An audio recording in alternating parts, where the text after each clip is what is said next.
Hello, Andrew here again, and this is episode 111. And today we're very close to the end of the Sermon on the Mount. We pick up the text at Matthew chapter 7, verses 24 through to 29. You'll be familiar with these words. Everyone then who hears these words of mine and acts on them will be like a wise man who built his house on rock. The rain fell and the floods came, and the winds blew and beat on that house, but it did not fall, because it had been founded on rock. And everyone who hears these words of mine and does not act on them will be like a foolish man who built his house on sand. The rain fell and the floods came, and the winds blew and beat against the house, and it fell, and great was its fall. Now when Jesus had finished these sayings, the crowd was astonished at his teaching, for they taught him as one having authority and not as the scribes. I think we'll probably deal with the last little bit of that tomorrow. But it's this story of the wise and the foolish man and their building operations. And I don't know about you, but I grew up with these. They were songs and they had actions to them. You know, the wise man built his house upon the rock. And it was very engrossing. Here's the thing, is that it's so easy to become so locked into the story that the whole point of it was lost. A sense of recognizing, yes, that if you're wise, you build on good, solid ground, on good foundations, because the foundations are really important to whatever you build. And if you're foolish, you'll go and build on the beach. Not a very good idea. You'll get a good view for a while until the weather turns against you.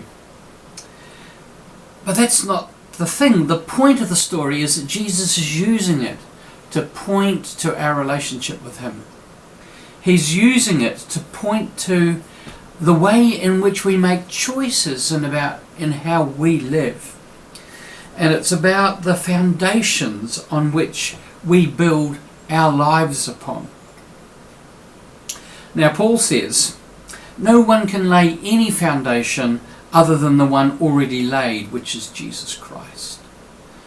He's quite clear that the solid foundation, if you're wanting to build a life that is worthwhile and profitable and life-giving, choose the way of Jesus. And it's not simply about absorbing all his words. It's not simply about becoming a person who knows the way of Jesus. It's about being a person who follows the way of Jesus, who listens, who says, yes, that's good advice. I'm going to align my life with the advice that Jesus gives. The words here of Jesus, everyone who hears these words of mine and acts on them, and does them. Doing the words, anyone who does the words of what Jesus says. So Jesus gives us choices, and he outlines the consequences. Now here's one of the things that just strikes me as I'm thinking about this, that at a psychological level, 2,000 years later, the advice of Jesus is always sound. It's something that we can base our lives on, knowing it's not going to put us crook. I have not discovered any advice that Jesus gives that is psychologically dangerous. It is always sound. It is always good advice. It's always advice that aligns with the way that we're hardwired. And it's advice that actually allows us to live fully. We have choices. We have choices. And Jesus is constantly outlining. If you've just been listening over the last weeks, you'll see that he's saying, you can do this, you can do that. This is what happens if you go this way. These are the choices. These are the choices we're consistently being given. And the thing is, if we choose the way of Jesus, it's always life-giving. It doesn't mean it's always going to be easy, because sometimes it's going to be really hard. But it's always the way of life, and ultimately leads into the way of peace and a quiet sense of joy within us. I was thinking about this as I was looking at some of the comments I'd written about myself some months ago and realizing how true they were. And it reminded me of one of the nicest books I've read. I just want to show it to you here, by Anne Rice. It's called Christ the Lord Out of Egypt. And it's very well written. She spent a huge amount of time very carefully researching it. And it's like you can pick up the story of Jesus from his birth up until the time he turns 12. And Anne Rice does a fictional filling in on the basis of stories and on the basis of what she knows of Jesus, to fill in those 12 years as to what it might have been like. It's actually very compelling and very heartwarming. But that's not what I wanted to point to. The thing about Anne Rice is that she's an internationally famous author. She's written lots of books, and as Christians we might find it difficult, but a lot of the books that she's written have been about vampires. And one of them's a very famous book about vampires. I presume she made a bit of money out of it. It's called Interview with the Vampire. And there's a movie, a cult following really, movie made of it with Tom Cruise and Brad Pitt. Yeah, it's been a while back now. But so this was something that she went through. She was married, I can't remember his name. He was a famous sculptor, I think. He was an artist. And as he was dying, she made a shift in her life. She was encouraged by her husband to do this. As I said, he was an atheist, but he may have been better known than her, but I don't know the art world. But she'd been raised Catholic and had long since abandoned the Catholic faith and the Catholic Church. She writes of how through her adult life anxiety was a constant companion for her. Anxiety, worry, fear were constant parts of her life. And as her husband was dying, she decided that she would return to the faith of her youth, her childhood, and to the church.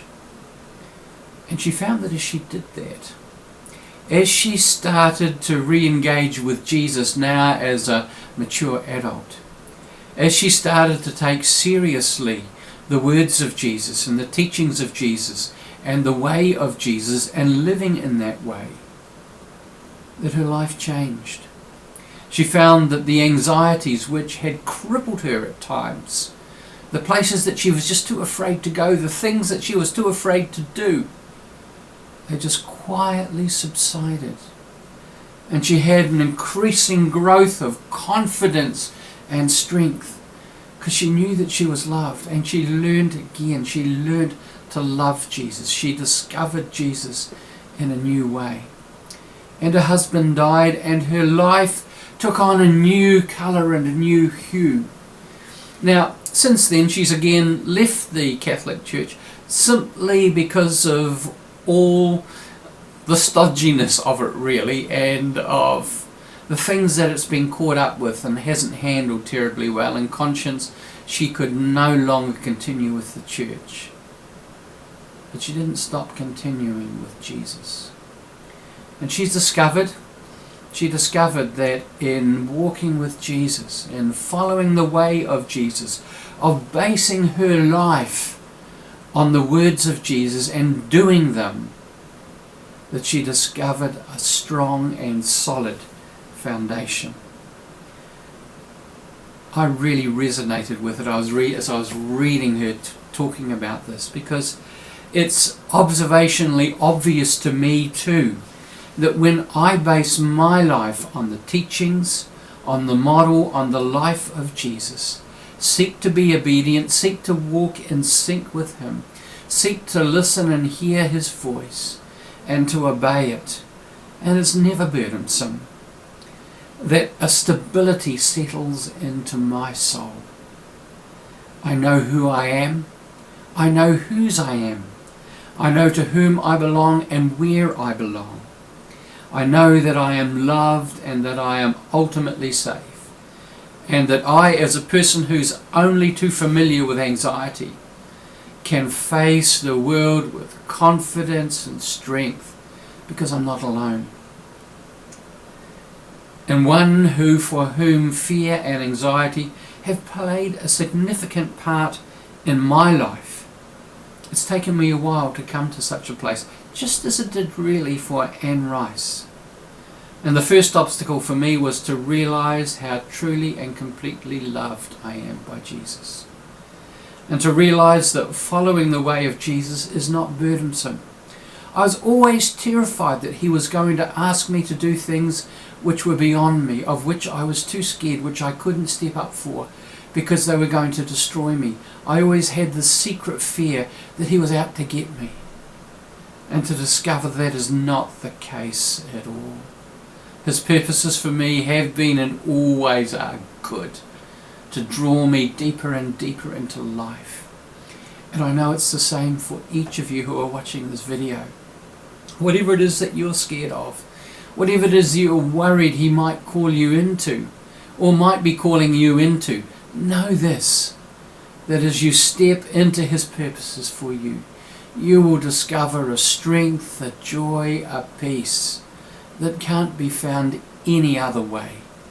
It might look scary, but it's that taking the step of faith, we only discover the strength and his companionship when we put our foot out and put it down and discover it's on something very solid.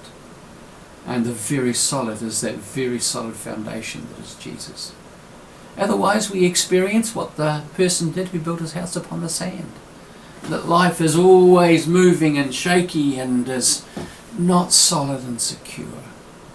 So I want to encourage you today, trust him, because he really does have your best interests at heart. He only wants what's best for you. And he will use you, he will work through you, he will bless others as he blesses you. You simply need to say yes every day. It doesn't mean that every day you won't be finding yourself facing challenges, but you'll discover that he's more than able to walk with you through them. God bless you.